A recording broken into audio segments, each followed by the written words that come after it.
What's up, everybody? Welcome to Down the Middle, the podcast where we talk about pretty much anything and we have our own decisions and choices, and that's why it's called Down the Middle. I am Los, and this is Max. We are your host, and today we're talking about random things. Where do you want to get started? Yes, we got a few topics for today. I texted you over Yeah. last night.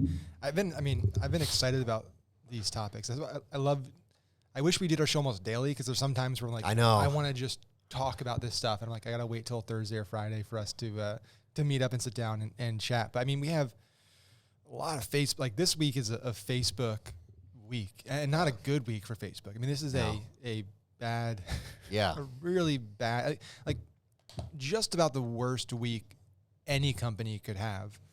I'm kind of happy for it. Yeah. Like, I think every person that runs ads on the internet using Facebook, appreciates Facebook to a degree, also low-key hates them. So to see them get their ass beat a little bit is not a bad thing. Yeah, I mean, just for anybody that was kind of living under a rock or not on the internet earlier this week, Facebook basically went down for about 6 hours. Yeah. 6 hours. And so it was a combination of Facebook going down for 6 hours the same day, the night before, kind of the Facebook quote-unquote whistleblower. We can talk about that. Did you actually watch that? I watched parts of it, and same with the Senate testimony. And like, we can start with just Facebook being down and dive into the whistleblower thing, because I have a whole like thing that I think about her and that, right, and that whole dialogue. And then the stock was down like 6%. Yep. So Zuckerberg dropped, I think, from 4 to 5 in the world's richest ranking. Bill Gates took the spot, which again is like, it's got to be wild to, like, in a single day lose billions of dollars in net worth and have zero impact on your life. Like that, Right. Just how crazy that is. Yeah. To not have it. It's at a certain point, it doesn't mean anything, right? It's just like numbers. It's a scorecard. I mean, once you hit, I'm not going to say 1 billion because obviously that would crush you, but once you hit over a billion, whatever, dude, you can do anything, anytime, anywhere. It's impossible to stress. You lose 10, 20% of your net worth. Who cares? It's like, Whatever. It's not going to change my lifestyle at all. 30%, 40%. I mean, it really is irrelevant. I mean, maybe if you have $1 billion and it hits 40, 50%, you can't buy that mega yacht, maybe. Yeah. But like that's about it. But somebody will lend you the money still. Like you have so many you can assets still get that you can borrow on. I think so. So we can talk about it being down first. I think the scary thing that this raised, and this is an interesting perspective I didn't think about. Breaking Points with Crystal and Sagar, which is a great podcast and I love. They were talking about this earlier in the week. The reason it took so long to get back online is because a lot of these tech companies, everything is Internet of Things, right? So their office buildings, everything is dependent on the internet. Right. And so employee key cards, security cards, everything. So apparently they couldn't get into the server rooms because in order to get into the server rooms, you need everything to be online. And if all the servers are down, you have all the issues they were having, you can't do that. And then employees couldn't get into the building. They couldn't get out of the building. They couldn't communicate online. You basically can't do anything. It wasn't just like our app's down and we can try to fix it in the background. Their domain was for sale. Yeah. The entire company basically was locked. Yeah. For 5.5, 6 hours. And that's pretty scary because, it happens to Facebook and it's inconvenient for a lot of people, right? Like people didn't get their fix of Instagram. Right. Now, you could say internationally, WhatsApp's a little more of a important function. A lot of people in Europe use WhatsApp as their primary means of communication. So that being down is big, but still in the grand scheme of things, not Nothing massive. crazy. If Amazon, the same thing happened to Amazon, that's devastating because they host, these, like all the credit card processors, like the backbone of our economy is dependent on AWS. Yeah. So I think they did the math, and it was something like if Amazon was down for that much time, the economy would have lost like $1 trillion, some crazy amount of money. And that's terrifying. I think Facebook was losing $222,000 a minute for 6 hours. What the fuck? Yeah, it's staggering. Yeah. But you think about Amazon, it supports so many other companies. Facebook's a single company, and it's one of the biggest companies in history, but it's a single company, right? Amazon supports thousands, tens of thousands of the biggest companies in the world. Yeah, I would say Amazon and Apple own the world, because if Apple has a problem, every startup in the universe that has an app is done. Yeah. So yeah, Apple, Google, and Amazon are definitely more impactful if they went down. Yeah. But it shows the vulnerability, right? It's like, this is a wake-up call, in my opinion. Like, if you're a terrorist group, right? Or Anonymous supposedly claimed it, right? I believe I've kind of been, from what I heard, I've been reading different things about, hacking and who did it and why they did it and stuff. But it's whether it's a true terrorist group, whether it's a kind of whistleblower group, whether it's a vigilante, whatever you want to call it, like the conspiracy theorists think that Facebook itself did it to delete stuff. Yeah. I saw that. I mean, I think there's cleaner ways for them to do that. I think they could do that with the lights on. Yeah, they don't have to do that. They're and not shut it an down. open book. Like, they could Right. just be doing. They've been doing, I think, things like that for I'm sure they've been doing that. a very, very long time. I mean, they Right, were right. suppressing They just released for the last year how they've been suppressing content that's come out. But like, so they've been doing this stuff. I don't think that was their play. And if it was, I don't think they would have let it drag on for as long. I think it would have been Agreed. down for an hour. They would have done it and Yeah. moved on. But yeah, I mean, it's like, I think a lot of people are afraid of physical attacks. Right? That's a lot of people are still afraid of, like, No, the future. somebody is digital, hijacking a bro. plane or somebody Yeah. invading us or blowing something up. It's like, It's all digital. that man. does nothing. That strikes some fear, but in terms of impact, it really is little impact, right? What you do is, like, you attack our power grids or our utilities or Facebook or Google. I mean, those companies must be under attack from cyber attacks 24/7, all day, crazy. all day. Yeah. So it's wild, and I don't know what how you protect it, because they're private companies. Think about the insanity, though, and skill set. I mean, there's clearly Harvard, Yale, MIT graduates on staff on demand at Yeah. those by the tens of thousands, not like 15 guys, like tens of thousands of them, and probably a group of like 50 dudes did this, maybe less. You know what I mean? Like that, like they're still like breakable, which is nuts to just knock it out like that. Well, whenever you're playing defense, you have to be right 100% of the time, right? If you're attacking these companies, you just got to get one through, Right. right? You can be doing it 24/7 all day, trying to poke, and fail 9 times out of 10, but you get through once, and Destroys. you can do that. And I'm not a tech person. I don't know what goes into all of these types of attacks, but again, I don't know what the scary thing for me was not. I really could care less about Facebook losing money or people not being able to post or engage. Right. For if me, anything, this is we only more cared about. I care about what it can advertising. do on and advertising, obviously. Yeah, selfishly we cared about that, but like big picture, I cared more about like we now have private companies that basically control critical infrastructure for not just the country but the world. And how do you ensure that they're doing everything they can? How do you ensure that that's protected and there's redundancies in place and that it's not as big of a risk as possible? And I don't know how you do it without the government getting involved, and I don't want the government getting involved. So it's this weird place you're at where it's like you got to just hope that Facebook and Amazon and Apple are doing everything they can and they have all the redundancies in place and they're doing everything right. Yeah, and I mean, who knows? You Yeah. have no answer, whatever they tell you, which is obviously clearly, especially with the whistleblower stuff, a lie. Yeah, You know? exactly. So let's dive into that. So let's talk about the whistleblower. Did you watch any of it? I did not watch it. Did you kind of hear about like what she was talking about and kind of the topics and everything? A little bit, but tell me. Yeah, I mean, so it seems like from everything that I heard, most of what she was saying was kind of common knowledge already, meaning that she was saying, Instagram is kind of toxic to teenagers, it's dangerous for kids, that Facebook, is polarizing, that it's polarizing our country more and more and more, all this stuff, right? And it was made to seem like it's this big, great revelation. Right. And it's not. Like, unless I miss something, everything that she said, I've been very aware of, and I've spoken about, I've heard other people speak about for a very long time. Like, it's not new, and this isn't even just new with Facebook. This isn't even new with the internet. This is just true with anything, right?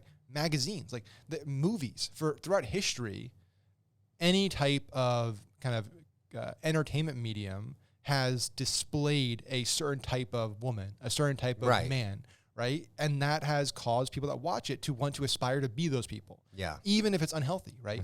So that's been, Hollywood's been doing that for decades, right? Since the 20s. The skinny, tall, blonde starlet, right? And the masculine, like, and that has caused lots of people, I'm sure, to do dangerous things, to be like that, to take diet pills have been around for it's frustrating sometimes to have to sit as a bystander and watch like the Senate testimony and hear these people act as if like this is something new. And it's like, come on. Yeah. It's not even close to being new. And I'm not saying that Facebook is a good company. I'm not saying that Facebook is actually even a net positive for humanity. I'm not saying any of that. But the argument here is not whether Facebook is a good company or a bad company, whether they're responsible for anything. It's, are they solely responsible? And that clearly is not the case. Mm-hmm. And it's also, if the government regulates Facebook, will it stop any of this? And that's clearly not the case. Yeah. Right? So this is what I believe this is a play for, is this is a great way for people who want more government oversight and more censorship to use this as a lightning rod. To say, hey, this is a big story, this whistleblower, she was inside Facebook and she shared all this stuff and now we need to act. And that's what it seems like a lot of politicians are doing right now. And they want to now create, she even, during the testimony, one of the things she said, and listen, this woman, she wasn't like Sheryl Sandberg, right? She wasn't a C-suite executive. She was a product manager for 2 years. Mm-hmm. There's lots of product managers. They're not special. They're not highly, qualified. They're not like big players in the company. They don't get a lot of access, right? No. She suggested that they should start a kind of oversight board for companies like Facebook, online social platforms, and that maybe somebody like her should run it. Like she straight up, if you listen, she said that. She suggested the government create a new entity and that they then hire her to run it. Like, it's insane. Yeah. It's totally insane. And yeah, like this is not a Facebook problem. This is just people are naturally polarizing. Like people have hated other people for a very, very long time. The problem is that now technology is growing and evolving, and it's becoming easier to find other people to build bigger tribes, right? It used to be like, you had a bunch of friends and stuff. You had the same views, and you talked about how you didn't like these people and just different views. But that was inside a house. That was inside a block party. It was inside a school, whatever, dorm room. Mm-hmm. Now it's you can rally together people from around the world that have the same viewpoints. And you got to think too. Like, she was a product manager at a company that employs hundreds of thousands of people. What are the odds she wasn't happy and just wanted to talk more shit? Also, like, you just can't take a random person's full testimony and like full whistleblower. She knows all the secrets, like you said. Like, she, and you know to a degree. I mean, we don't, but you know how segmented Facebook is, like on a media buying side, right? Like, hey, I have a problem. I don't know. I don't do that. Here's another guy or another girl. Oh, we don't do that either. We have to pass it. And there's like 10 levels of just trying to talk to like one mediocre person at Facebook, and you never get the time of day, and they don't know anything about what's going on next door, and they don't know anything on the customer support. Like, I've always thought that like it's in little pockets that they do it on purpose to like keep things specifically and super segmented. You know what I mean? So she doesn't. What does she really know? Like, we don't know. It's just you're watching someone's opinion on TV, which immediately validates them to be like the know-all. Yeah, it's people already hated Facebook, so Right. this was an Just easy an excuse. thing to come out and market it and spin it like this is a big breaking story, 60 minutes, everything like that. And I'll say two things here. One, as somebody that's advertised on the platform for a very long time, I can tell you firsthand that Facebook rejects a lot of shit. Yeah. Right? So anybody that believes that Facebook is just this, like, they're just all about the money, and they're letting everyone just do whatever they want on the platform, no moderation, has never tried to run an ad on the platform. Yeah, you can't get away with simple things. Yeah. Simple things that don't even Things break that the are rules. legal, ethical, proper, and right. And Most of the time, a bot says no. We're not even going to look at it. We said no, goodbye. Yeah. Because they built these algorithms, and these algorithms flag a lot of things, and they've made them more and more and more restrictive and sensitive over the years. So I think they're, the ironic things that we have people on this side that, like, I think they're actually over. I agree. Doing it. Yeah, I think there's two sides to that. So there's the advertising side, which I think is too restrictive sometimes, and like extremely biased on like whatever they choose, no conversation. And then I think there's the side where no one pays attention, which is like the stuff we're getting fed, what they throw in on the algorithm, like all the clickbait, all the, suppressing the COVID stuff. Like, I think the hashtag, what is the hashtag that it was? Natural immunity. Yeah. Now it's like that is another totally side where they have, their reign a little stronger as well. But Yeah, I think that at the end of the day, you know, it's always spun as like the worst thing. Like I said, we both have a love-hate relationship with the whole platform, but it's a lot harder to just go and, you know, do whatever you want in that thing. Yeah. 2016, for sure, but 2021, not happening. Yeah. Listen, I have no love for, we both talked about this. I have no love for Facebook. They banned me from advertising. Right. I'm all on other channels. So like, I have no skin in the game essentially because I don't like, it's not like I'm trying to protect Facebook. Right. But at the same time, like I 100% do not want a bunch of 70-year-old politicians deciding what is allowed on Facebook and what We isn't. don't even have the app. That's essentially what they're suggesting now is a back door to block the First Amendment. Mhm. It's the government technically can't do anything, right? They can't stop free speech, right? It's not allowed.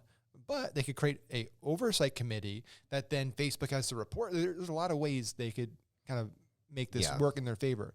And the final thing I'll say on this topic is, I forget, someone on Twitter I think was talking about, it was like a thread. If anybody truly believes that Facebook is the only and the first company to use kind of psychology and how to make things addictive and gamify things to increase retention and making money, you are an idiot. Sorry, you're an idiot. There's 100 books about it. Every single ad ever made, every single mobile game, every single video game, every single reality TV show. Yeah. You could go down the list. There are, if Facebook is, you know, if you're going to say that they're to blame for the degradation of society and causing issues with teenagers and kids, fine, say that. But you also have to lump in everyone else. You have to say, hey, EA, Activision Blizzard, you're responsible. Hey, Rokio Games with Angry Birds, you're responsible. Hey, Hollywood, you're responsible. Hey, Netflix, you're responsible. Mm-hmm. You can't just say Facebook. No, it's you have to everything. say everybody. Yeah. YouTube, Google, you're responsible. Apple, you support all these apps. Mhm. You're responsible. Yeah. You can't have both ways. You can't just single out Facebook, it's convenient, and then protect your buddies in Hollywood and stuff. It's every video game ever made was made to make it hyper addictive. Yeah. I mean, just the reality. since we used to play Nintendo. Yeah. You know? You sit down, you see kids and teenagers that'll sit down for 8, 10, 12 hours playing video games for a session. Yeah. They don't do that if the game's not addictive. Right? Yeah. That's not something where they're pushing themselves You to do have to beat the game. Yeah, you there's have to this beat it. messed up thing in your brain. You're like, I remember I used to not go to sleep, or I'd wake up at like 6 a.m. and be like, boom, I'd have to start playing. Those gamers, so there's a lot of books on this. The people that build those games, they do millions and millions and millions of tests to figure out the perfect difficulty. So they make it just difficult enough to keep you going, to keep it challenging enough. And then when they get to a point where they know there's burnout and drop off, they'll throw in something easy. They'll throw in a reward. They'll throw in like a treasure chest that you can open, right? Everything. They know the exact formula for games where you kind of open things and you pick prizes, how many bad ones you should get versus how many big ones you should get. Like, it is a science of keeping you playing and addicted. Yeah. So it is not just Facebook. It is every company basically in the world that wants to make money is trying to figure out how to addict you to their product. Unfortunately, that's the reality, though. Yeah. I mean, it works. It's proven, and you know, we all, including us, buy into it and use it. You know. We literally are programmed to want it.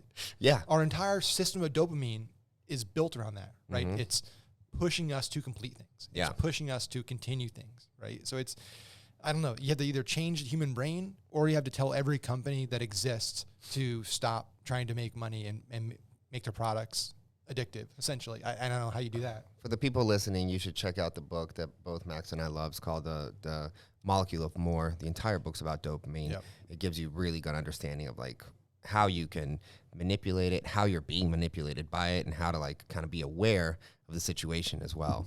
It's a really, really good book. Probably my favorite book this year that I've read. By far, yeah. One of the best books I've ever read. Super dope. Yeah. All right, what's next? So let's talk about this this bathroom intrusion. So I don't know if you actually saw the video. It got uploaded. And it got uploaded by the people who did it, which just shows the times we're in, that like this protest, this advocacy group believed what they were doing was like, they believed that what they did was so normal and so okay that they voluntarily uploaded a video of them following a sitting U.S. politician. I believe she's a congresswoman. I don't think she's a senator. I could be wrong. Into the bathroom. She was teaching a class at ASU, so she's a representative from Arizona. Okay. Kyrsten Sinema, by the way, who we're talking to. So Kyrsten Sinema and Joe Manchin are two Democrats who are not hyperpolarized. Like they have their own viewpoints, right? And so people are giving them crap because they're not in line with every single Democratic view. And that's the way like John McCain used to be. Like that's the way a politician should be. It should be, hey, just because I'm a Democrat or Republican doesn't mean that I have to universally follow party lines. Right. It's if I don't believe in this and it's not what I like, I'm not going to vote for it. Mm-hmm. Like we should have more politicians like that, but people don't like them because they don't follow the line. They're not following the rule. They're not voting for these different bills the Democrats are trying to push through, these big spending bills, reconciliation bills. So she was teaching a class and a protest group got into the class somehow and started, saying crap. And then she went to the bathroom after class and they followed her into the bathroom, the women's room. And there was men in the group. It wasn't just a woman. The dudes went in the bathroom. Yeah. And so she's in a stall. That's terrifying. And they're standing out front of the stall, knocking on it and filming. And they uploaded the video because they thought they were good. And they were saying, you promised us this and we got you into office. We can get you out of office, all this stuff. And listen, I'm Did they get arrested? No. What the fuck? I'm all for protest. Right. I think protesting, it's a right that we have, right, to kind of gather and protest, right? Free speech. But there needs to be That's not protesting. lines, Yeah. right? There needs to be a line in the sand about what is ethical, moral, and what is right. And we all need to be in agreement with this, and it needs to be consistent. And this is the problem I have with most people. We've talked about this in past episodes with COVID and other things. I don't care what your views are. Right. I don't care. You could have every opposite viewpoint to me, and we could be friends. Mm-hmm. Because I view you as you're a person, right? Right. You're not just an idea. You're not just something you believe in. You're a whole human being, right? Yeah. Lots of complexities. What drives me crazy is more and more people I see online are just hypocritical, right? They have a single viewpoint when it's convenient to them. And then when the exact same thing is done, but it's done by somebody they disagree with, it's all of a sudden wrong. Okay. And so this is my question to anybody that's listening or that might listener hear this, that is a hardcore Democrat, hardcore on the left, that kind of views what these people did as okay, because it's protest and nothing's off limits and we're fighting for what we believe in and stuff. If that was somebody used to, if that was AOC, let's say that was AOC or Rashida Tlaib or Ilhan Omar, right? And they were in the bathroom and a bunch of Trump supporters, men, came in and started knocking on the door and said the exact same thing. Would you say the same thing? And if you're saying right now, yes, I would, then that's great. I think that's fine. If you're consistent with your viewpoint, totally fine. I think you'd be lying. But I feel pretty much 100% confident here that if that happened, if the exact same thing happened, but it was Trump supporters, Republicans, men and women going in there knocking the doors, this would be front page news, New York Times. Oh, this yeah.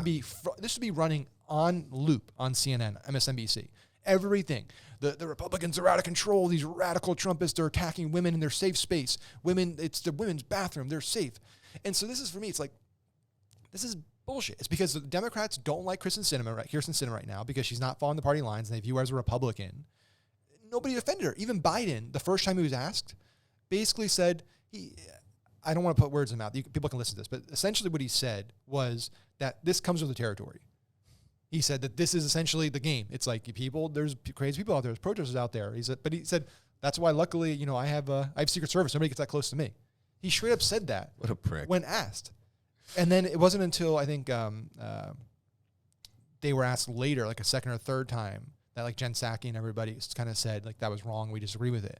But like the fact that everybody didn't come out universally, CNN anchors, MSNBC anchors, New York Times writers, the White House, and say, this is unacceptable. We're all Americans here, whether you're a Democrat, whether you're a Republican, whether you're a moderate, whatever you are a human being and you deserve to have privacy in private places. And you deserve to not have a bunch of angry people, men and women included, come into a women's bathroom while you're using the bathroom and harass you and try to attack you. Like, I don't know, man. It's the fact that this is not universally being said this is wrong is mind-boggling. The fact that any human being out there can say this is okay. Any human being for any reason, right? Imagine if you're a dude. Imagine if you had dudes knocking on a dude's stall. Yeah. They'd be like, what the fuck is going on here, man? Like, you you got to let me go. Like, because there's, I don't care who you are, there's some sort of fear, especially if you don't want trouble, right? You're like, I'm going to come out and swing on these dudes. You're like, what is this? Like, I don't even want to get out of the stall. You know what I mean? It's kind of scary, especially for a woman. That's terrifying, dude. Yeah. Again, we go back to these things about like, again, I'm not trying to make it political, but I'm just using people's messages across. If you're on the left, they talk all about, women feeling safe and women not being attacked and women equality, all things that I like really agree with and willing to fight for.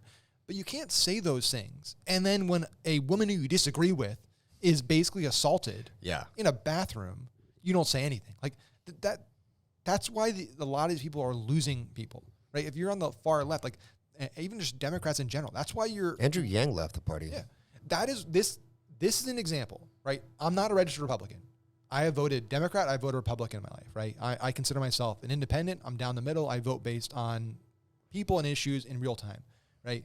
But it is getting harder and harder and harder for moderates and independents like me to just sit by and say like, I can't keep, like, it is from the social side. It's just, I can't, listen, I might not agree with a lot of Republican issues on certain things, but like, it's just so hard to sit by and see the consistent hypocrisy and just the blatant bias and just the fact that if there's so many situations today where if you just put Trump supporters in place of what happened, it would be front page news. It would be crazy. But because it's not even covered.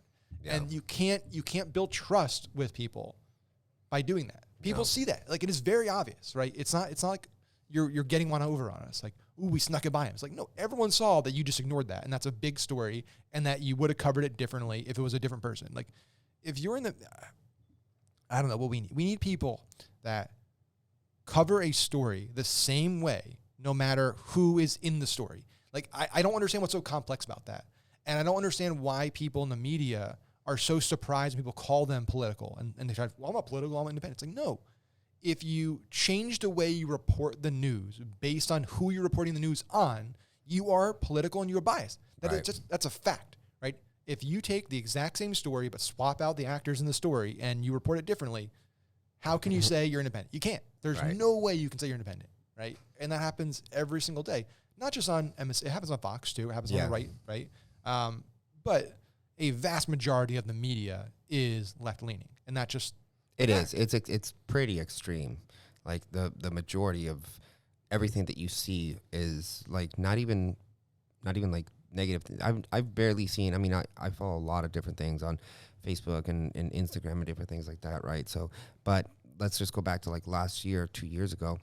Trump couldn't make one thing happen without like boom, boom, boom, boom. I would say that the President Biden has done not one good thing, like at all in general, the entire 9 months. And nothing it's cool. He's just vibing. It's kind of like how he won the election, just quietly coasting through, you know? He's just not doing anything. This is what's wild is like, listen, Trump was the exact opposite. Trump said way too much. He did way too much. If Trump had the demeanor and like the resistance of Biden, like just kind of kept in a closet and just acted as president, like I think more people would like him actually than he probably would have won again. Didn't like him. Yeah. But he just couldn't get away from the camera, right? Mm-hmm. He's addicted to the camera. But yeah, I mean, this even with the spending bill, right? Like Biden getting out there and saying on national TV that a $3.5 trillion bill will cost nothing, and that nobody calls his bullshit is mind-boggling, right? Just because even like. So it's not even going to be, there's two things to this. One is what he's trying to say is that it's going to have a net cost of zero, meaning that the cost will be paid for by new revenue in the bill. So by tax increases and everything, right? But even that, the kind of nonpartisan office for like responsible budget, I forget their name, they're a nonpartisan group. They reviewed it and basically said it's like 2.2 to 2.5 billion in revenues for 3.5 billion in spending, and they think actually the spending is going to be a lot higher based on the way they did the math. So even as it is right now, it's still got a cost. It's not a net zero. Mm-hmm. But even if they were able to manage to raise enough revenue to cover the spending, it still costs $3.5 trillion. Yeah. Right? Like this morning, I went and I was in a rush. I had to stop and get a 7-Eleven coffee, right? So this costs $1.50. So he said, hey, it's $1.50. And I gave him my card and paid $1.50. just because I paid it out, like just because I paid for it and bought it doesn't mean it costs zero. Right. Right. Like I paid money to buy it, and then there was a net cost of zero because he gave me the coffee because I paid for it. But like the $1.50 comes out of my bank account. Yeah. I still paid for it. Well, it's like what you said that, kind of gets hidden in there. It's like, all right, it's a net cost of zero. We're gonna figure it out for taxes. Like, and now he's taxing. If I give you $600 plus, now I gotta it's all going in for $600 for a lot of people could be like random transactions. Like, you helped me move plus this, and I ended up giving you $600. Now everything's getting taxed. There's little things he's going to keep finding to try to find money inside of that. I remember I saw a little bit of that, and that thing was 17 books in one. Right? It was the thing. His bills are ridiculous. Nobody can read through everything. No, it's impossible. And even those guys were saying how ridiculous it is. Like 3.5 trillion. I think it was like I don't even know how many 20s of thousands of pages. It was insane. Yeah.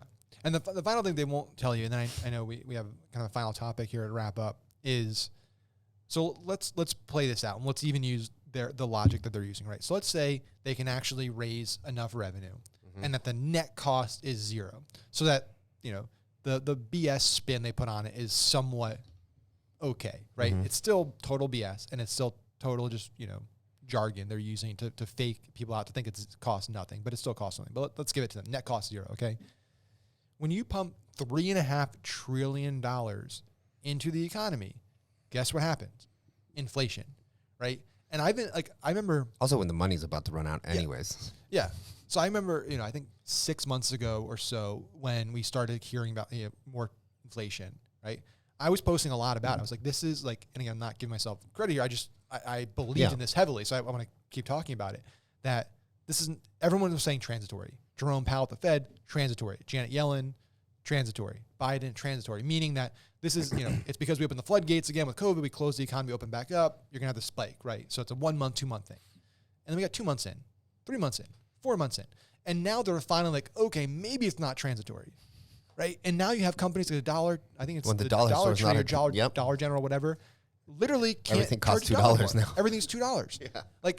It is in the front definition. of it's right in front of our eyes. Right. Hey, this is not transitory. When you keep pumping money into the economy and keep giving people money and you keep, doing all this stuff, people spend more money and you don't increase the supply of goods. So if you increase demand and supply stays consistent, guess what happens? Prices rise. This is, I don't know, man. I'm not a PhD. I didn't get an MBA in economics, right? I liked finance and economics in high school and college. But you go to any high school in the country and ask people, hey, you do a little chart, you get up on the whiteboard, right? Let's have a supply-demand graph here. Okay, so if demand increases and supply stays the same, what has to happen here? Every single kid, even the dumbest kid in the class, is going to say, well, prices go up. Right? I don't understand why these brilliant people are like, no, this inflation thing, it's not real. Inflation's not going to go up. It's not. How could you ever say inflation's not real? That just the logic in that, it's 2021. We know that is real. Just mathematically, you said, right?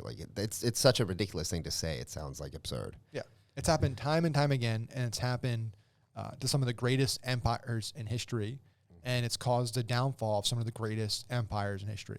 And I think if you're just going to sit there, people listening and saying I just trust the government that this is not a threat, this is not a real thing, listen to them and you can maybe even believe them right now, but do your own research, right? Yeah. Open a history book. You cannot read about the end of the Roman Empire. Read about the Weimar Republic. Read this has happened lots of times. Argentina. This has happened throughout Africa, right? This has happened in a lot of places. This is not a new thing. There are modern day examples of countries where people are wheelbarrowing money to buy bread because their currency is so worthless. So to think that to be so arrogant to think that this can't happen to us and that if we do the exact same thing, it'll be different because we're America. It's BS. Look at Central America right now. Look at all these places that are third world countries. Their dollars are 500,000 of one is Apple. Yeah. You know what I mean? But going back to something fun to end it, something that I'm very excited about. I'm trying to find a time to go see this because my kids are not old enough, and I'm working, whatever, blah blah blah. But Venom 2 is out. Have you seen it? I haven't. I've having a 1-year-old at home too. It's we gotta find it. We should figure out a time to go together. Yeah, I'm so down to go next week, bro. Yeah, this one looks so good. Carnage is in it. Venom looks so much more gangster. Spider-Man's in it because obviously Venom can't just defeat Carnage. That guy's like super crazy. Yeah. But yeah, what are your thoughts on it? I mean, I'm super excited about it. I love the fact that like they're bringing in similar to what they did with like Logan and stuff, like more R-rated and Blade. They're going to do the new Blade, more R-rated like movies that have that are just not comic like super books violent, are dark, but dude. yeah, comic books are dark, right? Yeah. You read a lot of the early Batman, like there's a lot of darkness there, and a lot of the storylines and the plot points and stuff are built around tragedy. Right. But yeah, I mean, it did. The main point was like it did 90 million domestically in its opening weekend. So I think for the last year and a half, people have been worried, is the movie industry kind of forever change? Like, will there be big box offices anymore? Because everyone was releasing simultaneously to home and theater. This is the first big movie to release exclusively in theaters, which part of me is like I'm very happy about, but part of me hates because I want to just watch it. I want it at my house. Yeah. And I've been loving HBO releasing all these movies and Disney releasing all these movies. But I'm glad they did. I'm glad they stuck to it and took the risk, and it's paid off. I mean, I think beat their estimates by like 30 million domestically, which is awesome. Yeah, I mean it's gonna crush. And imagine, I wonder though, like if it would do even better had they released it, because there's people like us, right? Like I immediately would have bought it, $30, boom, let's go, happy as can be. I love what Disney and HBO Max has done. They're my two favorite things now. Especially, have you ever watched Titans on HBO Max? It's on my list. I haven't started it yet. It's good. Is it? Yeah, it's dark. Like, it's good because a lot of DC stuff. That's one thing I do like about DC, and probably one of the main reasons that they don't compete with Marvel and the cinematic universe. Like they're way more PG, more for like everyone, and DC just they go dark. Yeah. So Titans is pretty dark, and they also have another show, but I didn't like that one. It was it's another superhero show in there with Brendan Fraser. Oh yeah, Doom Patrol. Doom Patrol. Yeah. Have you seen that? I watched the first season. Yeah, it's different. It's very kind of campy and a very different style of it was like okay. show. Yeah, it didn't make me want to watch. Like there's no thrill at the end that you're like, man, I gotta watch next episode. You know what I mean? Yeah. But yeah, man, I'm excited about Venom. I love Woody Harrelson. He's the best. Yeah, like I think he's gonna kill it on this. And I can't wait to see kind of like how they bring in Spider-Man and just the new CGI and everything. That in Eternals, I'm probably the most excited for. Eternals looks gonna be sick. Great. Yeah, it's gonna be pretty epic movie. So really excited for that, and congratulations to the Venom crew for a big opening weekend. Yeah, for sure. Last thing, if you like sci-fi, because we just ended talking about that, I started watching a new show on Apple TV called Foundation. If you like kind of Game of Thrones and Star Trek kind of stuff, it's combined. The quality of the production is like a movie. Like it is insane. Like I don't know how much they spent on this thing, but it's like full on Marvel, powerful looking stuff. Like it's pretty dope. Yeah, I mean, I watched the first episode. It's like every episode is a movie, like a blockbuster movie's really budget. Good. They probably spent $1 billion. I mean, I don't know the exact numbers, either, but like I'd imagine it's in the hundreds of millions real talk. minimum. Yeah, for the first season. I don't think a lot of people I think it just launched, but like I don't think a lot of people have caught on to it. I think it's going to be a huge show. Yeah. Just maybe I'm also a nerd, sci-fi stuff. So that's it, guys, for myself and Max today. As always, please subscribe to the podcast in any kind of thing that you're on, whether it's Spotify, Apple, whatever it is. Share it with a friend. If you enjoyed it, please leave us a review. That's how we get noticed a little bit more on all these algorithms. And go say hi to us on Instagram at MaxFinn, at Los Hustle. Other than that, we will see you on the next episode, guys. Bye. Guys.